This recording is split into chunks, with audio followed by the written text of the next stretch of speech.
السلام علیکم ورحمۃ اللہ وبرکاتہ۔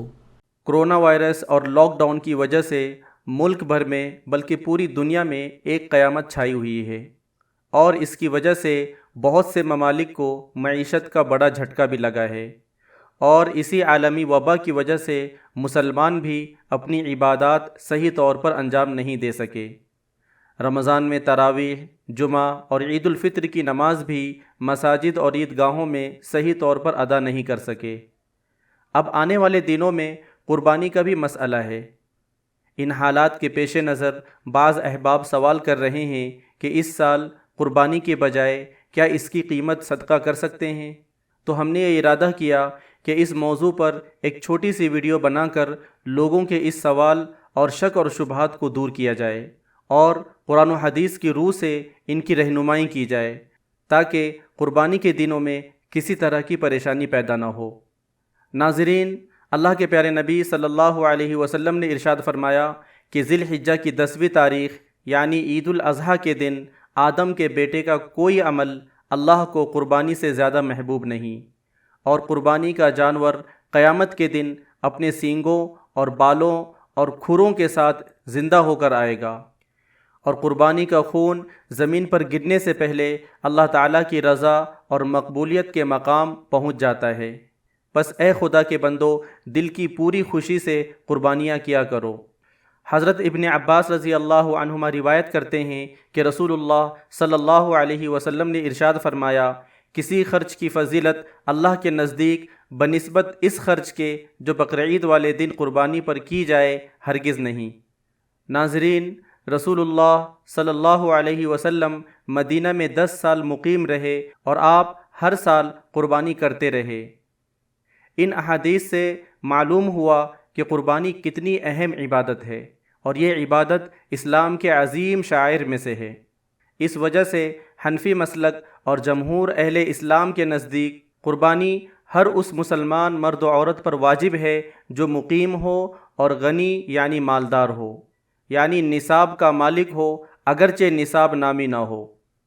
اور ایک حدیث میں اللہ کے پیارے نبی صلی اللہ علیہ وسلم نے فرمایا کہ جس کے پاس گنجائش ہو اور اس کے باوجود وہ قربانی نہ کرے تو وہ ہماری عیدگاہ کے قریب بھی نہ آئے۔ ناظرین، اس وقت وبائی مرض ساری دنیا کو متاثر کر چکی ہے، جس کی وجہ سے حکومت کو لاک ڈاؤن کرنا پڑا، اور اس لاک ڈاؤن کی وجہ سے قربانی کرنا بہت دشوار ہے۔ بہت سارے مقامات پر مویشی بازار بند ہو گئے ہیں، قصابوں پر پابندی لگی ہوئی ہے، کسی طرح کے جانور ذبح کرنے کی اجازت نہیں، اور خلاف ورزی پر گرفتاری کا حکم ہے۔ ان حالات میں صاحب نصاب اپنی قربانی کس طرح ادا کرے؟ بعض حضرات پہلے سے ہی قربانی کے جانور خرید کر اپنے گھروں میں باندھے ہوئے ہیں، لیکن حکومت سے اعلان آیا ہے کہ قربانی کرنے کی اجازت نہیں۔ بعض حضرات کا خیال ہے کہ ایسی صورت میں بجائے قربانی کے اس کی قیمت صدقہ یا خیرات کر دیں تو ہم سے قربانی کا حکم ساقط ہو جائے گا، اور یہ صدقہ کرنا اس قربانی کا بدل ہو جائے گا۔ ناظرین، قربانی حضرت ابراہیم علیہ السلام کی عظیم سنت ہے، جس کا حکم اس امت کو بھی دیا گیا ہے۔ اللہ تعالیٰ کا فرمان ہے، فَصَلِّ لِرَبِّكَ وَانْحَرْ، یعنی پس نماز پڑھو اپنے رب کے واسطے اور قربانی کرو۔ عربی زبان میں قربانی اس عمل کو کہتے ہیں جس کے ذریعے اللہ تعالیٰ کا قرب حاصل کیا جائے، خواہ ذبیحہ ہو یا صدقہ خیرات۔ اللہ کے پیارے نبی صلی اللہ علیہ وسلم کا ارشاد ہے کہ قربانی کے دن اللہ کو قربانی سے زیادہ کوئی عمل محبوب نہیں، اور وسعت کے باوجود قربانی نہ کرنے پر وعید بھی آئی ہے کہ جس کے پاس گنجائش ہو اور اس کے باوجود وہ قربانی نہ کرے تو وہ ہماری عیدگاہ کے قریب بھی نہ آئے۔ اصل میں قربانی کی حقیقت تو یہ تھی کہ عاشق خود اپنی جان کو خدا تعالیٰ کے حضور پیش کرتا، مگر خدا تعالیٰ کی رحمت دیکھیے، ان کو یہ گوارا نہ ہوا، اس لیے حکم دیا کہ تم جانور کو ذبح کرو، ہم یہی سمجھیں گے کہ تم نے خود اپنے آپ کو قربان کر دیا۔ حضرت اسماعیل علیہ السلام کے ذبح کے واقعہ سے معلوم ہوا کہ ذبح کا اصل مقصد جان کو پیش کرنا ہے۔ اس سے انسان میں جانثاری کا جذبہ پیدا ہوتا ہے، اور یہی اس کی روح ہے۔ تو یہ روح صدقہ سے کیسے حاصل ہوگی؟ کیونکہ قربانی کی روح تو جان دینا ہے، اور صدقہ کی روح مال دینا ہے۔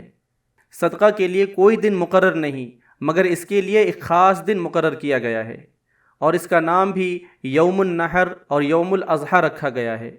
ناظرین، معلوم ہوا کہ قربانی میں جانور کا خون بہانے سے زیادہ کوئی عمل محبوب نہیں، اور نہ ہی اس کا بدل ہے۔ بعض حضرات جن کو ماڈرن مسلمان کہا جاتا ہے، قربانی کے اس فلسفے کو نہ سمجھنے کی وجہ سے مختلف رائے پیش کرتے ہیں کہ اس سال قربانی نہیں ہوگی، لہٰذا ہمیں جانور خریدنے کے بجائے اس کی قیمت غریبوں اور مسکینوں کو دے دینا چاہیے۔ اگر شریعت میں اس قربانی کا بدل ہوتا تو ضرور ہمیں اللہ رب العزت کی جانب سے ہدایت ملتی، جیسے کہ بعض احکام میں ہمیں ہدایت ملی ہیں۔ مثلا جمعہ کی نماز ہے، اگر کسی وجہ سے جمعہ کی نماز میسر نہیں ہوتی تو اس کے لیے اس کا بدل ظہر ہے، لیکن قربانی کا بدل نہیں ہے۔ اللہ نے اپنے دین کو کامل اور مکمل بنایا ہے، اس کے تمام احکام کو بغیر کسی چوں چرا کے قبول کر لینا چاہیے۔ جو صاحب نصاب ہیں وہ اپنی قربانی ضرور کریں، لیکن جو نفلی قربانی ہر سال دیا کرتے تھے، اس کے بجائے اس سال اس کی قیمت غریبوں میں تقسیم کر دیں، اس لیے کہ قربانی کے دنوں میں سب سے افضل عمل قربانی ہی ہے۔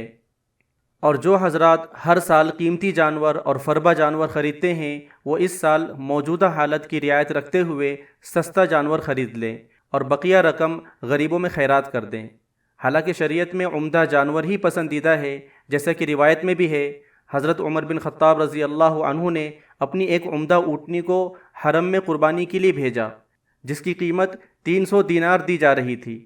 نبی کریم صلی اللہ علیہ وسلم کی خدمت میں حاضر ہوئے اور عرض کیا کہ اللہ کے رسول، میں نے حرم میں قربانی کے لیے اپنی عمدہ اونٹنی کو بھیجا ہے اور مجھے اس کے بدلے 300 دینار دیے جا رہے ہیں، تو کیا میں اس کو بیچ دوں اور اس کے دام کے بدلے دوسرے اونٹ خرید لوں اور ان کی قربانی کر دوں؟ آپ صلی اللہ علیہ وسلم نے فرمایا، اسی کی قربانی کرو، لیکن عمدہ جانور ذبح کرنا فرض ہے اور نہ واجب، لہٰذا اس سال اس کو چھوڑ دیں، اس کے بدلے میں معمولی جانور خرید لیں اور باقی رقم خیرات کر دیں۔ قربانی کے لیے خود قربانی کرنا ضروری نہیں ہے، بلکہ قربانی ایک مالی عبادت ہے جس میں نیابت بھی جائز ہے۔ تو اگر کسی شہر یا گاؤں میں ایسے حالات ہوں جہاں قربانی کا جانور خریدنا یا قربانی کرنا مشکل ہو، تو کسی دوسرے علاقے میں معلوم کر کے جہاں پر قربانی کی سہولت ہو وہاں پر قربانی کرا دی جائے، تاکہ قربانی کے دنوں میں قربانی کا فریضہ ادا ہو جائے۔ آج کل مختلف علاقوں میں یا بعض مدارس میں حصوں کا نظم ہے، ان سے رابطہ کر کے کسی طرح اپنی اس قربانی کا عمل انجام دے دیں۔ اگر تمام تر کوشش کرنے کے باوجود کسی بھی طرح قربانی کو انجام دینا ممکن نہیں ہو، تو ایسی صورت میں دو طرح کے لوگ ہیں، ایک وہ جو قربانی کا جانور خرید چکے ہیں، اور دوسرے وہ جو قربانی کا جانور خرید نہیں سکے۔ پہلے جو خرید چکے ہیں وہ اگر کسی بھی طرح اس جانور کی قربانی کے دنوں میں نہیں کر سکے، تو ان کا حکم یہ ہے کہ اس پورے زندہ جانور کو قربانی کے دنوں کے بعد صدقہ کرنا لازم ہوگا، وہ اپنے استعمال میں نہیں لا سکتے۔ دوسرے جو کسی مجبوری کی وجہ سے قربانی کا جانور خرید نہیں سکے، تو ان کے لیے حکم یہ ہے کہ قربانی کے دن گزرنے کے بعد اس جانور کی قیمت صدقہ کر دیں۔ ایک بکری کی جو قیمت ہے وہ صدقہ کر دیں۔ بڑے جانور کے 7ویں حصے کی قیمت کا صدقہ کرنا کافی نہ ہوگا۔ البتہ بعض اکابر کی رائے یہ ہے کہ بڑے جانور کے 7ویں حصے کی قیمت صدقہ کرنا بھی کافی ہے، لیکن اگر 7ویں حصے کی قیمت ایک متوسط جانور کی قیمت سے کم ہو، یعنی ایک میڈیم جانور کی قیمت سے کم ہو، تو میڈیم جانور کی قیمت کا صدقہ کرنا افضل ہوگا۔